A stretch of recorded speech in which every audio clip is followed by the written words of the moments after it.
Good morning to all of you, my dear students. So, student, in our yesterday lecture, what we are discuss is the part of asset. Now, today's topic is liabilities. Fine.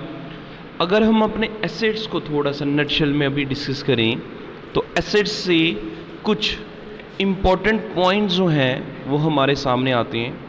वो important points कौन से हैं?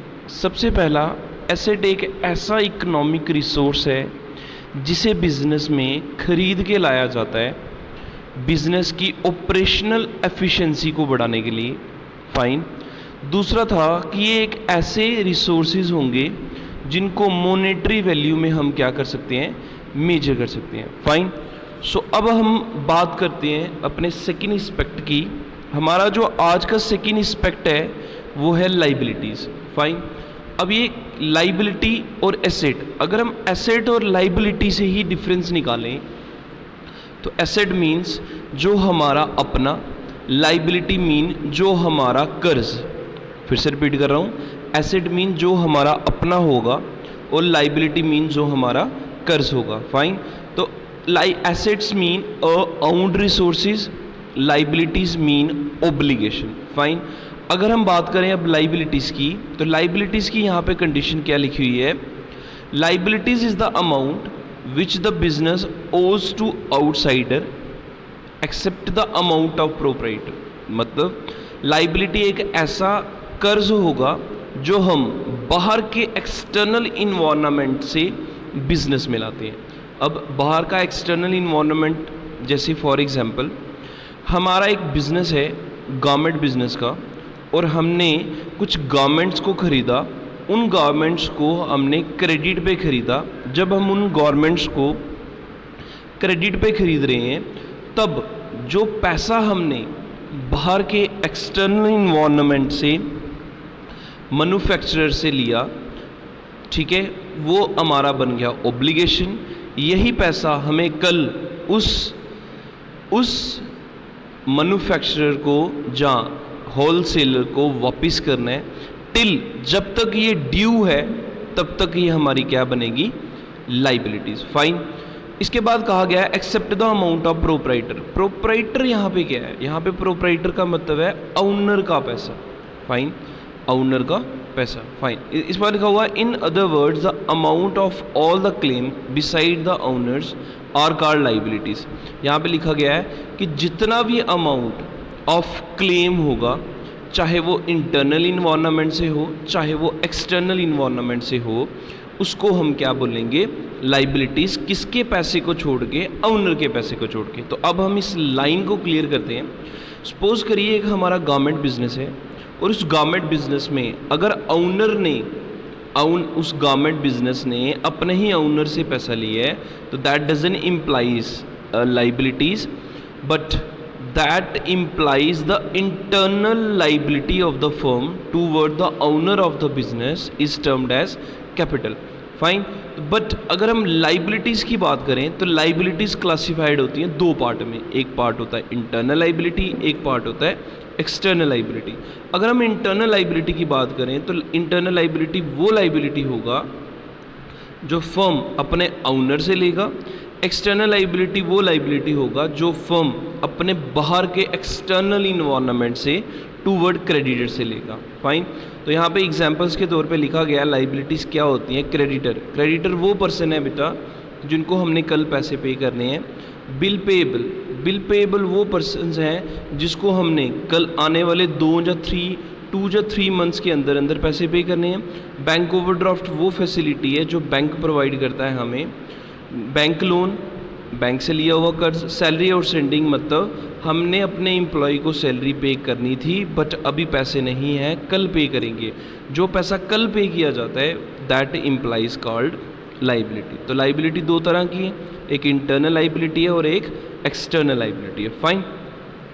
अगर हम बात करें अपने internal liability की तो जब ओनर से बिजनेस में पैसा आएगा उसको बोल दिया जाएगा इंटरनल लाइबिलिटी. बट अगर हम बात करें अपने एक्सटर्नल लाइबिलिटी की, जब बिजनेस बाहर के रिसोर्सेज से, मतलब एक्सटर्नल इन्वायरमेंट से पैसा लेगा, उसको बोल दिया जाएगा external liability. Fine.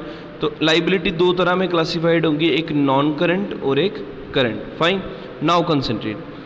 Classification of liability जो है वो दो पार्ट में है, एक करंट में है और एक नॉन करंट में है, जो रिवाइज कर दी गई शेड्यूल 6 में कंपनीज एक्ट 1956 में for the first time in 2011 and thereafter companies act 2013 schedule 3 accordingly this term has been classified. पहले क्या होता था, पहले एक फिक्स लाइबिलिटीज़ होती थी और करंट लाइबिलिटीज़ होती थी, बट इसके बाद कुछ रिवाइज स्टैंडर्ड्स ने फिक्स लाइबिलिटीज़ को किस फॉर्म में ले दिया, नॉन करंट लाइबिलिटीज़ के पार्ट में। फाइन, तो करंट लाइबिलिटी और non current liability.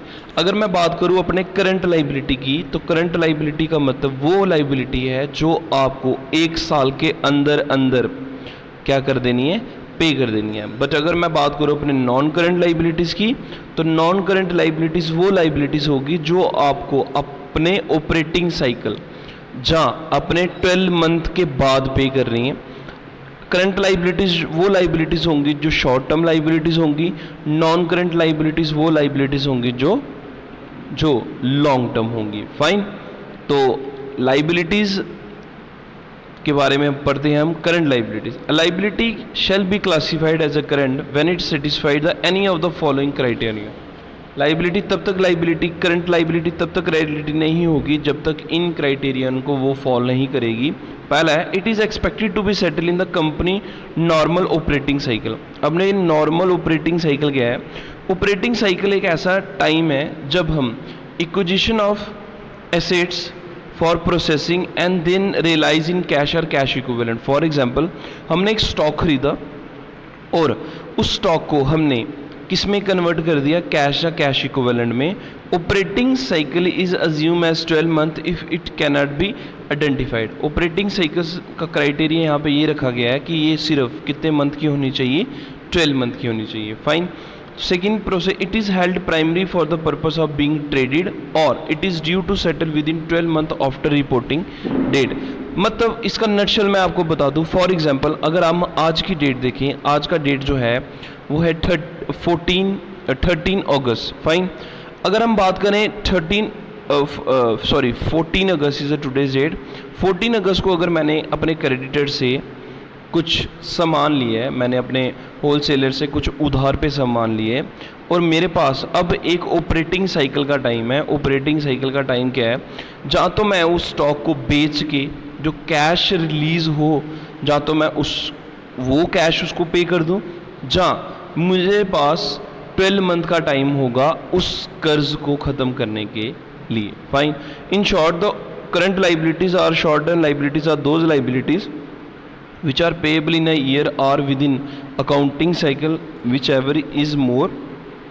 It include creditor, bill payable, bank overdraft, short term loan, outstanding expenses, etc. Fine. Now the second part is a non-current liability. Non-current liability has been defined in a negative sense. Non-current liabilities are those liabilities which are not current liability. जो non-current liabilities का part नहीं होती वो होती हैं जो current liabilities का part नहीं होती वो होती हैं non current liability. In short, the liability payable after long period of time, that is after 12 month और operating cycle, whichever is more are termed as non current liabilities और long term liabilities. इसमें debentures आते हैं, long term loans आते हैं, mortgage loan आते हैं, loan terms advances आते हैं और टर्म लोन आते हैं। Fine student, clear?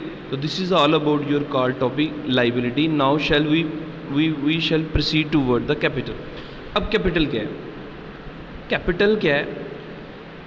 कैपिटल एक ऐसा अमाउंट है जो प्रोप्राइटर ने बिजनेस में लाया। अब ये प्रोप्राइटर कौन है? प्रोप्राइटर का मतलब है ओनर ऑफ द बिजनेस। अब ये ओनर कौन है? ओनर वो एक पर्सन है जिसकी बिजनेस प्रॉपर्टी, जो आप कह सकते हैं the owner are those person who invest anything into the business. Fine, तो एनीथिंग मतलब यहाँ पे कुछ भी, यहाँ पे अमाउंट की ही नहीं बात हो रही है, एनीथिंग, कुछ भी। फॉर एग्जांपल, एक ओनर है ए नाम का, उसको एक बिज़नेस को चलाना है, गवर्नमेंट बिज़नेस को। तो उसने बिज़नेस को स्टार्ट किया कुछ स्टॉक के साथ। वो स्टॉक लेके आया लुधियाना से और उसने उस स्टॉक पे, उस बिज़नेस पे उस स्टॉक को इंट्रोड्यूस कर दिया। the stock which he introduced into the business is termed as capital. Capital is not always an amount, but it may be in the form of cash or any other resources. These resources may be an asset, these resources may be in the form of cash. Fine, तो ये एक liability बनेगा business का toward it owner. इसको एक internal liability बोला जाता है, जहाँ इसको ओनर इक्विटी बोला जाता है, जहाँ इसको प्रोप्राइटर फंड बोला जाता है, जहाँ इसको नेटवर्थ बोली जाती है. Fine, the owner equities refers to the owner claim in the asset of the business. It is the excess of asset over the outsider liability. तो बेटा मैंने कल आपको एसेट्स बताई और कल मैंने आपको आज मैंने आपको लाइबिलिटीज़ भी बताई. इन स्पेसिफिकली मीन एसेट जो है वो किसके बराबर होंगे, सॉरी कैपिटल जो है वो किसके बराबर होगी, asset minus outsider liability. Find out the capital of the Ram from the following information. Cash is given, land and building is given, plant and stock, debtor, bank loan and creditor. बेटा cash is a part of asset, bank land and building asset, plant asset, stock asset, debtor asset, bank loan liability, creditor liability. Now made the total of assets 10,000 plus 50,000 plus 30,000 plus 30,000 plus 25,000. The asset belongs to 1,45,000 and liabilities bank loan plus creditor 50 plus 20 70. Here capital equals to asset minus liability. Capital 1,45,000, liability 70,000. The answer belongs to 75,000. Fine. अब हम capital का nutshell देखते हैं. कुछ भी अगर owner की तरफ से बिजनेस में आएगा हम उसको क्या बोलेंगे, कैपिटल बोलेंगे. और कैपिटल का एक सिस्टमेटिक इक्वेशन क्या है, excess of asset over liability. जब जब एसेट ज़्यादा होंगे लाइबिलिटी कम होगा, जो डिफरेंस बनेगा वो क्या होगा, capital. Fine. Now our last topic is a drawing. Drawing refers to the amount of cash withdrawn or the value of good taken by proprietor or partner for their personal use from the business. बेटा capital mean owner की तरफ से business में पैसा आया और drawing mean business की तरफ से ओनर को, बिजनेस की तरफ से ओनर को कुछ जा रहा है. क्यों जा रहा है, क्योंकि ओनर ने ही उसे विड्रॉ करवाया. कहाँ से, जहाँ तो उसने बिजनेस से कैश विड्रॉ करवा ली, जहाँ तो उसने बिजनेस से वैल्यू ऑफ स्टॉक विड्रॉ करवा लिया. Thus the capital of the proprietor owner is reduced from the capital of the proprietor owner is reduced from the business. Drawing क्या करेगा, हमारे कैपिटल को क्या कर देगा, रिड्यूस कर देगा. फाइन. तो thank you to all of you. Thank you students for listening. Hope all of you are fine. Thank you student.